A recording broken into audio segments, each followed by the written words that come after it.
First, let me just congratulate you on the No-Gi Championship you just came out of. Fantastic performance for you. What's next for you? More MMA, more jiu-jitsu? Well, right now, actually, at the point of my life, I'm like divided between two passions. That's the jiu-jitsu and the MMA. You know, I started MMA just like as kind of like a tryout thing. I didn't know if I really wanted to do it, but I just love it to be there. But in the same token, I'm still wanting to be the first 3-time absolute world champion in Brazilian Jiu-Jitsu. So I'm gonna give it a shot this year, and I'm gonna run for that tournament. I'm still gonna have MMA match in March, and then I think my last mission in Jiu-Jitsu is to really go for the third world absolute tournament, and after that, and then I can just retire in Jiu-Jitsu and then be more focused on MMA, because right now I feel that I'm not an MMA guy and I'm still a Jiu-Jitsu guy, and you can't really do both. Right. So right now I'm focused on healing from my injury, and I have an MMA match in March. Right. And after that, just forget about everything, get focused on my Jiu-Jitsu, and take the third absolute title. Right. Now the injury was a chest injury? This is very complicated because it's a very tender region. I felt on my chest when I had the pain, but once I did the MRI, so it was a chest that connects to the shoulder, that connects to the biceps. So this whole area is pretty damaged right now, and I feel most of my shoulder in my bicep, in my chest and my biceps. But some days when I try to punch or do like a shadow box too hard, the whole area just gets sore. But I take it easy. I have enough time to be ready for my fight. Now the fight, is it in Sengoku again? Or? Sengoku. I still have a couple fights in Sengoku, and I'm willing to finish that. And they're probably gonna throw a Grand Prix, and I'm really looking forward for that. Oh, fantastic! Now your first two fights have both ended with strikes, which surprised me and a lot of people. Did it surprise you that it ended in strikes and didn't go to the ground? Didn't surprise me because it's a fight. We never know the outcome. But what happened was I trained that so much and ended up going to where I trained so much because I was so comfortable on the ground, and I felt that I had the necessity to bring my striking game up. Right. So I pretty much trained 80% striking, 20% jiu-jitsu and wrestling, which kind of like right now I think that I'm on a level that, not that I can strike everyone, but I know where to go, I know where my weaknesses are. Now I can get back the game to my strength as jiu-jitsu and keep the striking.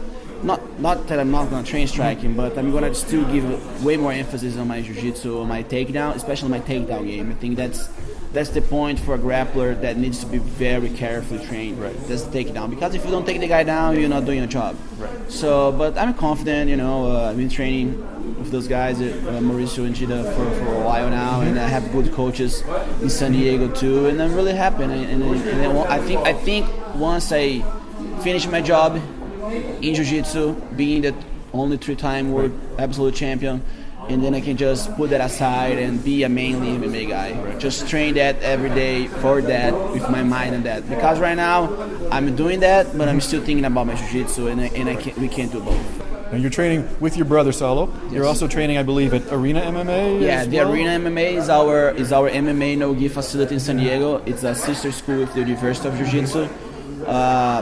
And we don't do no-gi in university. It's pretty just jiu-jitsu only, Brazilian jiu-jitsu, Ribeiro jiu-jitsu style. And all my students that they want to join for no-gi, they just go for the arena. And since we have agreement, we have a discount and stuff like that. Now you also have Diego Sanchez and Ronnie Yaya, if I'm not mistaken, is among the crew. Diego's got a huge fight coming up. What things are you working on him with? I know you're part of his team, part of that whole group. What kind of things are you working on in terms of preparing for BJ Penn, who is, as we know, phenomenal on the ground? Yeah, like BJ Penn is a jiu-jitsu guy. He was raised in jiu-jitsu. He has jiu-jitsu as his number one art. He's a good striker. He never been knocked out, as far as I know. And the pretty much thing is his defensive game, because Diego, his athleticism and his conditioning is second to none, and I think at that point he's beating BJ way far. Right. So I think the only thing that I was worried about is because BJ knows jiu-jitsu so much. Diego, we teaching him jiu-jitsu, he already understands jiu-jitsu, but I would say not on the level that BJ would know. But he's just a guy that won't quit. So Diego is ready. He's working his issues, his work, his defenses. Because attacking is easy. He knows how to attack. You know, he fought Abu Dhabi. He fought great guys like Marcelo, and he hanged in there. So if I think Diego can hang with those guys, he can hang with BJ pretty easy, I would say. And man, Diego, I see that kid every day. He's a phenomenon. He's a well-conditioned. He's a driven person. He's a self-motivated person. And BJ, I think he's gonna really face his nightmare this time. Let's talk tomorrow. You're putting on a couple of seminars here at Toronto BJJ. Yes, definitely. What can the students expect from a gi and a no-gi seminar? Well, just the best, you know. My jiu-jitsu is pretty real. I try to keep as real as it can get for an average normal person, because sometimes you see a lot of guys teach a lot of fancy, very flexible type of things, and I think that you know, my jiu-jitsu is very basic, but yet is a very advanced stuff, and you know, it's what brought me where I am today, and that's what I believe in.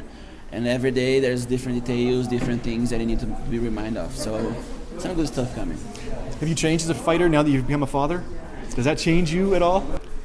Well, that makes me a little softer in a way, but man, just give me more will to do my best, you know, because there's someone that rely on you 110%. And now, together with my wife, we built a strong team in her. We take care of the baby, we take care of each other. And I'm the man. I have to go out there and battle, bring the milk home. And my daughter, she's just every day I wake up and I wake up for her, and everything's for her pretty much right now. Great. Thank you very much.